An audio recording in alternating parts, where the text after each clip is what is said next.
बहुत समय पहले की बात है। भारत के एक विशाल और समृद्ध साम्राज्य आर्यवर्त पर राजा सूर्यवर्मा और रानी इंदुमती न्याय और धर्म के साथ शासन करते थे। उनके 5 वीर और बुद्धिमान पुत्र थे, राजकुमार आरव, ईशान, वीर, सक्षम और अर्जुन। पांचों भाई अपनी वीरता, बुद्धिमानी और आपसी प्रेम के लिए पूरे राज्य में प्रसिद्ध थे। एक दिन राजा के आदेश पर पांचों राजकुमार शिकार के लिए घने और रहस्यमय वन में गए। जंगल इतना विशाल और शांत था कि वहां की हवा में भी एक अजीब सा जादू महसूस हो रहा था। चलते चलते वे एक ऐसी रहस्यमयी झील के पास पहुंच गए जिसका पानी नीला नहीं बल्कि हल्का सुनहरा और चमकदार था। झील के चारों ओर एक अद्भुत ऊर्जा फैली हुई थी। झील के किनारे उन्हें 5 अत्यंत सुंदर और चमकते हुए राजसी वस्त्र मिले, जो ऐसे लग रहे थे जैसे किसी देवलोक से आए हों। उन वस्त्रों की चमक देखकर पांचों राजकुमार आश्चर्य में पड़ गए। सबसे बड़े राजकुमार आरव, जो सबसे समझदार थे, ने भी पांचों वस्त्र उठा लिए और अपने भाइयों को आदेश दिया कि इस बारे में किसी को कुछ भी ना बताया जाए। लेकिन उन्हें ये नहीं पता था कि झील के ऊपर आकाश में 5 दिव्य स्वर्ण कबूतर उड़ रहे थे, जो वास्तव में 5 शापित राजकुमारियां थीं। राजकुमारी मायरा, नंदिनी, वैदेही, काव्या और सान्वी। वे किसी अज्ञात जादू के कारण कबूतर के रूप में बंदी बनी हुई थीं और उनके वही वस्त्र उनकी असली शक्ति का स्रोत थे। उसी रात जब पूरा राजमहल नींद में था, राजकुमार आरव को एक रहस्यमयी स्वप्न आया। सपने में वही 5 स्वर्ण कबूतर धीरे धीरे 5 दिव्य राजकुमारियों में बदल गए। उनकी आंखों में आंसू थे और वे मदद के लिए पुकार रही थीं। उन्होंने बताया कि वे एक जादुई बंधन में फंसी हैं और केवल वही 5 राजकुमार उन्हें मुक्त कर सकते हैं। सुबह होते ही राजकुमार आरव ने अपने भाइयों को बुलाया और पूरा स्वप्न बताया। पांचों भाइयों ने मिलकर निर्णय लिया कि वे इन रहस्यमयी राजकुमारियों को हर कीमत पर मुक्त करेंगे। इसके बाद वे उसी जादुई झील की ओर अपने सफर पर निकल पड़े, जहां से उनकी जीवन की सबसे बड़ी परीक्षा शुरू होने वाली थी। राजकुमार आरव, ईशान, वीर, सक्षम और अर्जुन अपनी यात्रा जारी रखते हुए उसी रहस्यमयी झील के आगे बढ़ते गए। जैसे जैसे वे जंगल के भीतर गहराई में जाते गए, वातावरण और भी अधिक रहस्यमय होता जा रहा था। पेड़ों के बीच से आती हवा में भी जैसे कोई अनकही शक्ति छुपी हुई थी। कुछ दूरी पर उन्हें एक प्राचीन पत्थर का विशाल द्वार दिखाई दिया, जिसके सामने 5 विशाल और दिव्य आकृतियां बैठी थीं। ये साधारण प्राणी नहीं थे, बल्कि पर्वतों के रक्षक गंधर्व थे। उनके चेहरे गंभीर थे और उनके पास 5 टूटे फूटे और धूल से भरे दिव्य खड़ाऊ पड़े थे। गंधर्व बहुत दुखी और थके हुए लग रहे थे, जैसे किसी भारी शाप में फंसे हों। राजकुमारों ने बिना डरे आगे बढ़कर देखा और समझा कि ये रक्षक सहायता की प्रतीक्षा कर रहे हैं। बड़े राजकुमार आरव ने अपने भाइयों से कहा कि पहले इनकी मदद करना ही धर्म है। पांचों राजकुमारों ने मिलकर उन गंदे और टूटे खड़ाओं को उठाया और उन्हें साफ करना शुरू किया। जैसे ही उन्होंने श्रद्धा और सेवा भाव से खड़ाओं को स्वच्छ किया, एक दिव्य प्रकाश फैल गया। खड़ाऊ चमक उठे और गंधर्वों के चेहरे पर पहली बार मुस्कान आई। तभी गंधर्वों ने अपनी शक्ति से वो विशाल पत्थर का द्वार खोल दिया, जो सामान्य मनुष्यों के लिए असंभव था। द्वार खुलते ही एक गहरी ऊर्जा का प्रवाह सामने दिखाई दिया और गंधर्वों ने कहा, हे राजकुमारों, तुम्हारी ये निस्वार्थ सेवा तुम्हारी आगे आने वाली सबसे कठिन इम्तिहान में तुम्हारी रक्षा करेगी। लेकिन ये तो बस शुरुआत थी। जैसे ही राजकुमार अंदर बढ़े, सामने एक विशाल जलकुंड दिखाई दिया, जहां 5 दुर्बल और घायल दिव्य हंस तैर रहे थे। वे बहुत कमजोर लग रहे थे और उनकी आंखों में भूख और पीड़ा साफ झलक रही थी। जैसे ही हंसों ने राजकुमारों को देखा, वे धीरे धीरे उनके पास आ गए और मदद की याचना करने लगे। ये देखकर राजकुमार ईशान ने कहा, इन्हें सहायता देना हमारा कर्तव्य है। पांचों भाइयों ने अपने साथ लाया हुआ भोजन उन हंसों को दे दिया। हंसों ने भूख मिटाते ही आशीर्वाद स्वरूप अपने पंख फैलाए और एक दिव्य ऊर्जा पूरे स्थान में फैल गई। अभी वे आगे बढ़ने ही वाले थे कि उन्हें रास्ते में 5 मुरझाए हुए दिव्य कमल के फूल दिखाई दिए, जो सूख कर गिरने वाले थे। राजकुमार वीर ने तुरंत झील का जल लेकर उन फूलों पर छिड़काव किया। जैसे ही जल उन फूलों पर पड़ा, वे तुरंत खिल उठे और पूरे वातावरण में सुगंध फैल गई। उस सुगंध ने पूरे मार्ग को प्रकाशमय कर दिया। राजकुमारों को अभी ये नहीं पता था कि उनकी ये छोटी छोटी करुणा और सेवा आगे चलकर उनके सबसे बड़े इम्तिहान में उनकी सबसे बड़ी शक्ति बनने वाली है। और उसी क्षण किले के भीतर से एक रहस्यमयी शक्ति ने उनकी उपस्थिति को महसूस कर लिया था।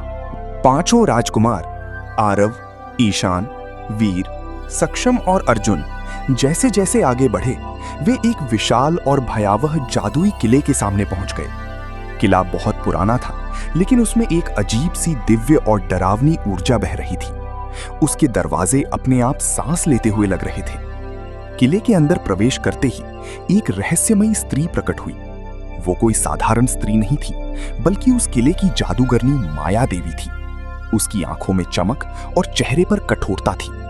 उसने गूंजती हुई आवाज में कहा, तुम इंसानों की इतनी हिम्मत कि मेरे जादुई किले तक आ गए। राजकुमार आरव आगे आया और शांत स्वर में बोला, हम 5 शापित राजकुमारियों को मुक्त करने आए हैं।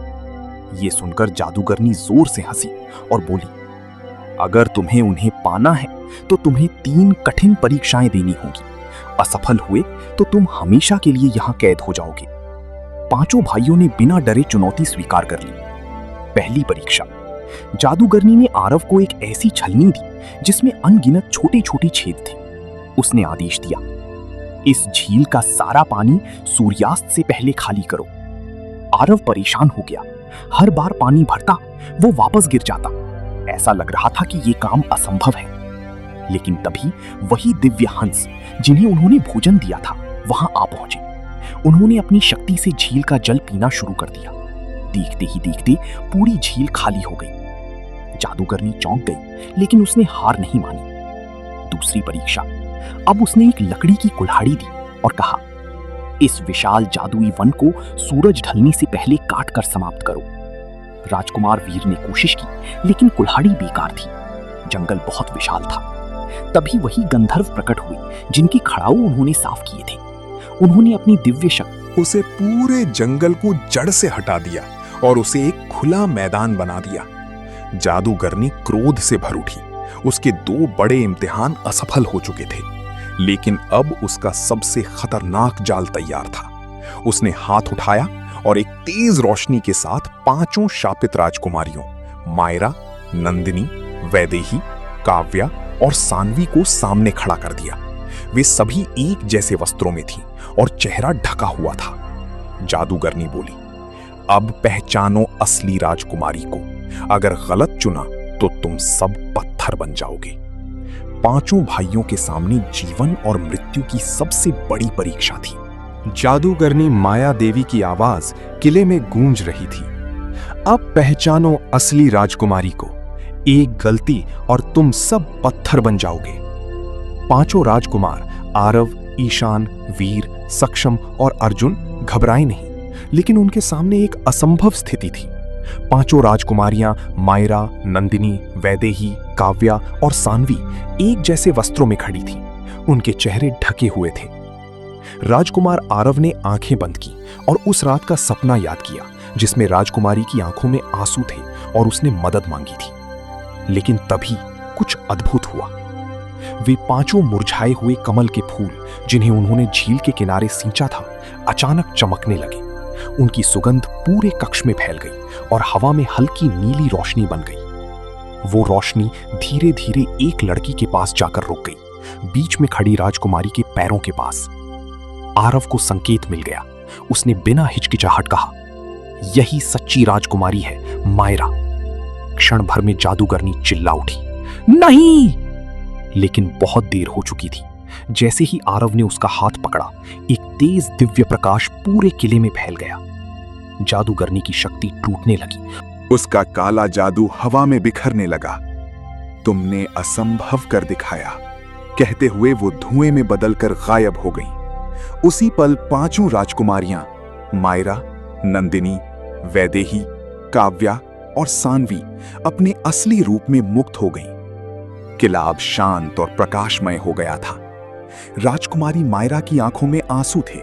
उसने आरव से कहा, तुमने हमें नहीं, हमारी आत्मा को बचाया है।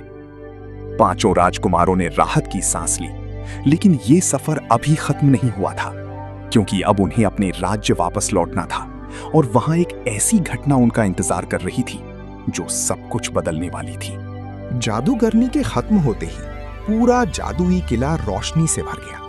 5 राजकुमारियां मायरा, नंदिनी, वैदेही, काव्या और सान्वी मुक्त हो चुकी थी। सभी ने पांचों राजकुमारों को धन्यवाद दिया और कहा कि वे जल्द ही उनके राज्य आर्यवर्त आएंगी। जाने से पहले राजकुमारी मायरा ने राजकुमार आरव को चेतावनी दी, जब तुम अपने महल लौटो तो अत्यधिक खुशी में अपनी माता रानी इंदुमती के बाएं गाल को मत चूमना, वरना हमारी यादें खो सकती हैं। आरव ने गंभीरता से वादा किया और पांचों भाई अपने राज्य की ओर लौट पड़े। राजमहल पहुंचते ही पूरे राज्य में खुशी की लहर दौड़ गई। राजा सूर्यवर्मा और रानी इंदुमती ने अपने पुत्रों का भव्य स्वागत किया।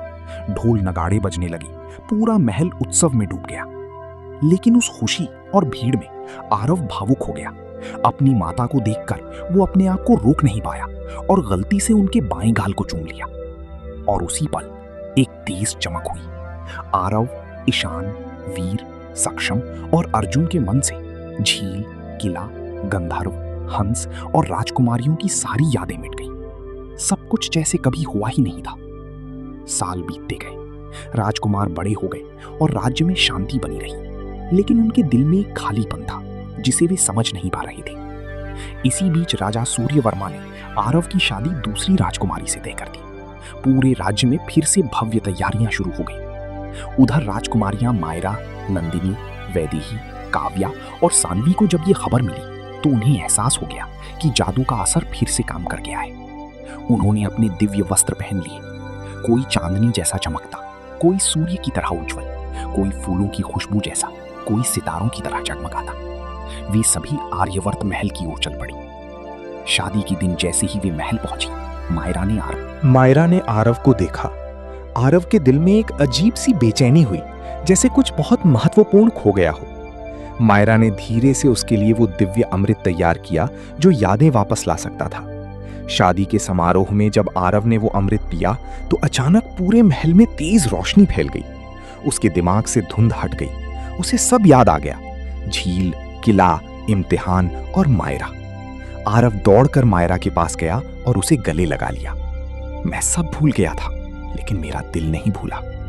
पांचों राजकुमारों और पांचों राजकुमारियों की सच्ची कहानी फिर से जुड़ गई। दूसरी राजकुमारी ने मुस्कुराकर पीछे हटते हुए कहा, सच्चा प्रेम कभी रोका नहीं जा सकता। और फिर पूरे आर्यावर्त में एक भव्य विवाह हुआ।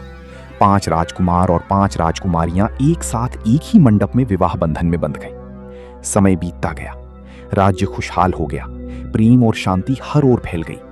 कुछ सालों बाद राजकुमारी मायरा ने एक सुंदर पुत्री को जन्म दिया, जिसका नाम रखा गया आद्या। आद्या के जन्म ने पूरे राज्य को और भी खुशहाल बना दिया। और इस तरह आर्यावर्त में प्रेम, त्याग और जादू की ये कहानी हमेशा के लिए अमर हो गई और सब खुशी खुशी रहने लगे। शुभा।